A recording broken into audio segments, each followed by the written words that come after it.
Even the smallest early school moments can leave echoes that shape the way we show up in the world. Today, we'll explore two diaries entries, raw thoughts about fitting in, and how my second grade teacher once shook my confidence so deeply.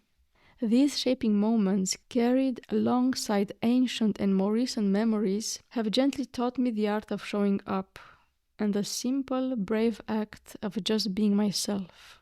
Welcome to Note 7, into the Diary of an Inner Explorer. I'm Adela Ciurea, and these are the threads I've brought to light in my exploration of self and truth.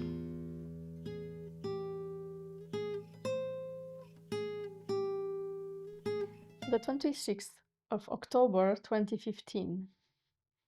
I remember Esti, which was my friend when I was 12, 13, as she told me one day that she's not walking with me home anymore if I really want to go also with Delia, and how they avoided us, her and her new group.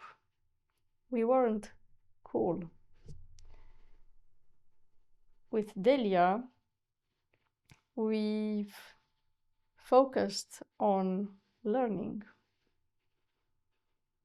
This may have been our weapon. We've proved ourselves smarter, and we were. And today, facing failure and breakdown, because I'm a girl and I'm small, also through hard work, I'm trying to make myself appreciated. Ugo treated me a few days ago like dirt, and I've worked a whole full day like crazy to impress them with the presentation for our project, our common project. It turned out great, and we were congratulated by the mayor, but in front of Ugo, my architect fellow, I was still nothing. So effort actually it's useless.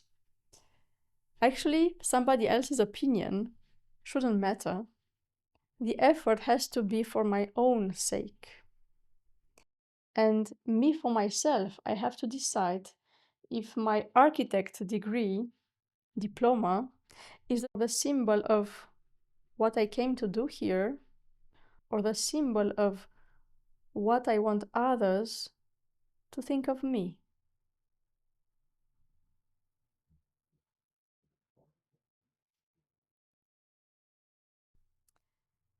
The 10th of February, 2016.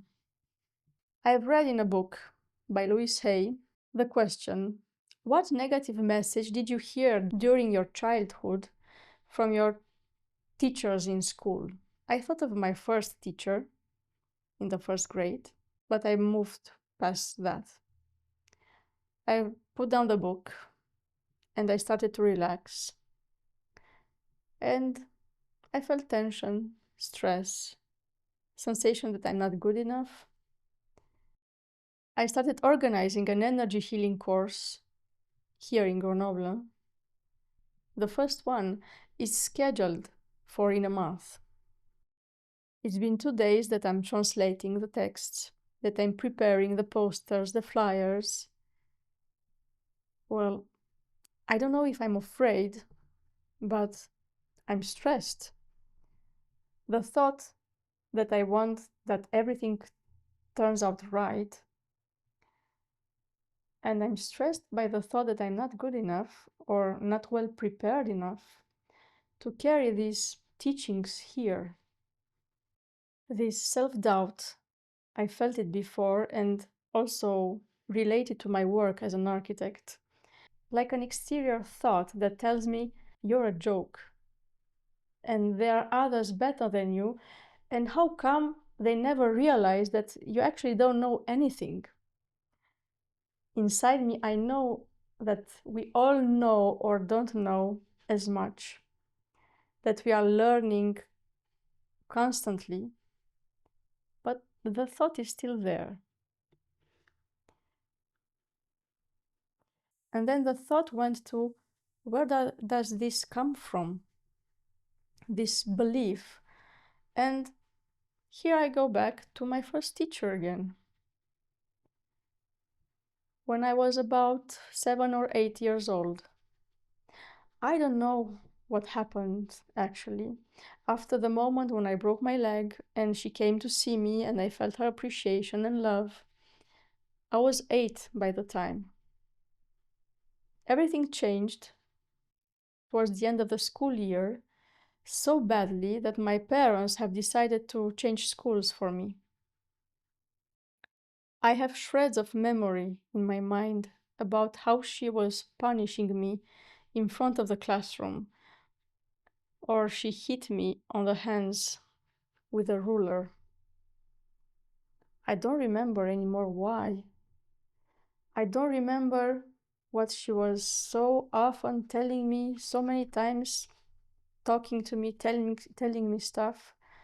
But I have the impression that is related with how I feel about myself, my self-doubt, with this lack of confidence.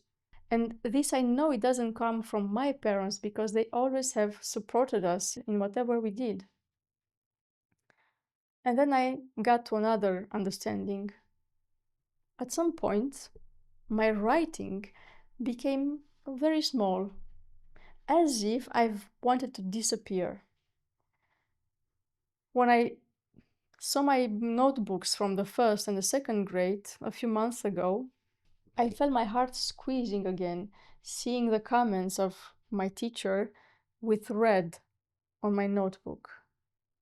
What happened there so that I have this reaction even now? With my small writing, I made a parallel with my father. I really am like him, and I wonder from whose eyes he wanted this to disappear too, because he also writes very small, smaller than me. I thought of my grandmother, how she liked to say, "You have to." I hear her voice, "You have to." Or, "What would this or that person think?"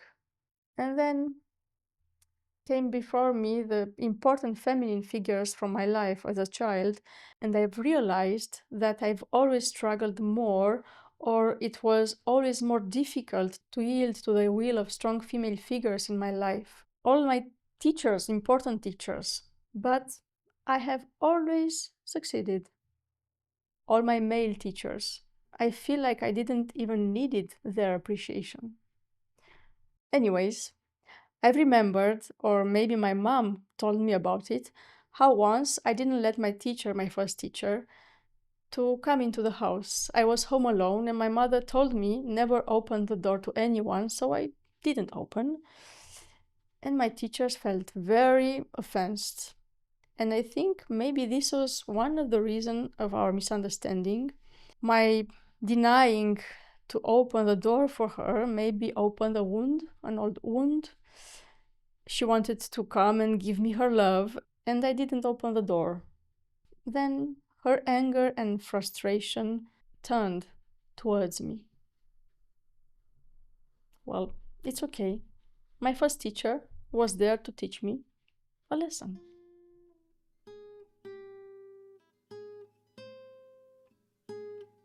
These early school memories remind me how small, formative moments can shape our sense of self, our courage, and the way we show up in the world. They whisper the quiet strength it takes to trust our own voice, even when the world seems to say we're not enough. And yet, the journey of the heart has always carried us further and deeper.